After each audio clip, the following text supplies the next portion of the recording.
po, magandang araw po sa inyo lahat mga madam sir, mga boss. So andito po sa bayan ng Talugtog at meron po kaming ipapakita mga property ulit po sa inyo dito sa bayan po ng Talugtog. So ipapakita ko po sa inyo itong property na ito.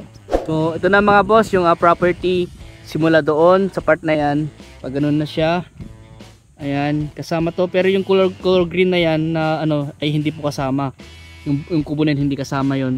Kung nakikita nyo po yung may mga dilaw-dilaw po na yan, ay ayan na po yung property.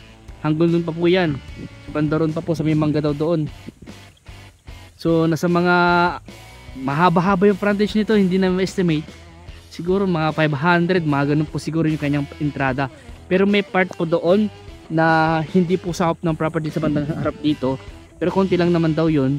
Eh baka sakali ay pwede nating bilhin kung sakasakali po. So yung kanyang 200 po na per square meter ay negotiable pa naman po yun. 200 pesos per square meter, negotiable.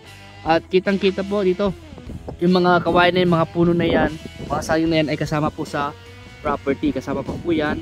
Ayan po. At yung kubo po doon, yung kubo doon kasama pa po yan. Marami daw po itong mga puno ng mangga, hindi po nila masabi kung ilan yung puno, pero marami daw po mga puno ng mangga at may iba-ibang mga puno pa daw po na nakatanim dito. So itong property nito ay located po dito sa bayan po ng Talugtog, Nueva Ecija. Ayan po. Along irrigation road, yan po irrigation, lakas po ang tubig. Siguro nasa mga ilang minuto lang, siguro mga 5 to 10 minutes driving po sa town proper po ng Talugtog. Sa Tiplex, Pura, siguro mga 15 to 20 minutes po driving. Ayan. So ipapakita ko po sa inyo yung ibang part ng property na ito. So ito po yung sinasabi ng aming source na hindi po sakop ng property itong part na ito. Ayan, hanggang dun sa may pilapil na yon, hanggang dun po ay hindi daw po sakop ng property. So sakop po dito sa kabila. So isa-subdivide po natin yan, o hindi, hindi rin isa-subdivide, kumbaga i-relocate survey po natin para makita po natin yung mga eksaktong boundary ng property na ito. So yung power line ay andun po doon sa barangay po doon, barangay road po doon, sementadong daan. So mga ilang metro lang po ang layo po niya sa cemented road. Siguro nasa mga 100 to 150 meters sa cemented road po. At yun po yung kanyang kubo. Ayan. At meron na rin pong puko, may mga puno ng mangga, may mga saging. Ayan po, kasama po yan yung mga maraming puno po na yan, kasama po sa property. Ano pa po yan? So sabi ko nga po, mahaba po yung kanyang entrada, property nito. Pagdating po sa puno ng mangga na yun, sa tapat po niya. Ayan po.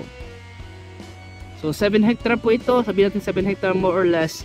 At ito po ay titled property. Buhay pa daw po yung nakapangalan sa title ayon po sa aming source. At tax updated daw po, yun po ang sabi sa amin.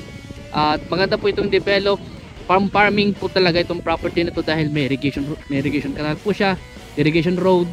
At malapit na rin po ito sa Muñoz o sa City of Muñoz. Malapit na rin po ito, mga ilang kilometro na lang po ang layo po niya sa boundary ng Muñoz. So magpapakabit na po tayo ng kuryente dito. Source of water, deep well po, sigurado may deep well po dyan. At meron din daw po sa bandang likod ay meron daw pong ilog. Pero yung ilog po na yun ay hindi po siya nagkakos ng baha. At ang bayan po ng Talugtog ay hindi po binabaha. Kasi dahil ito po ay kapit bayan lang po namin. Pero hindi pa po namin nabalitaan na binaha ang bayan po ng Talugtog. Ayan po. So may mga mountain view rin po dito. Ayan, kitang-kita po yung mountain view dito. Okay. So ayan po ang ating property. Ulitin ko po, 7 hectare. At ang presyo po niya is 200 pesos per square meter. Negotiable pa naman po yun. At sagot po ni seller yung capital gain tax, documentary stamp, porsyento ng ahente. Si buyer naman po ang kanyang sasagutin ay yung kanyang transfer of title, deed of sale. At syempre po yung professional fee na maglalakad ng transfer of title kung ipapalakad nyo po sa amin. At kung may tagalakad naman po kayo ay okay naman po yun. So kami po mga agent ay kami rin po ay magtutulong upang ihanda yung mga dokumento kung sakaling magkakaroon po ng close dealing sa property po na ito. Ayan, at kami rin po kung gusto nyo ipabakod ay nagbabakod po kami ng property At kung gusto niyo po yung magpa-deep well pa, may contact naman po kami sa deep well. Kami rin po ay naglilinis. Ayan, kung gusto niyo palinis po sa amin tong property na ito, pero malinis naman po siya. At kung kailangan nyo ng tao o caretaker, ay pwede naman po kayo mag-recommend. Ayan. Pero kung meron kayong kakilala, mas maganda po.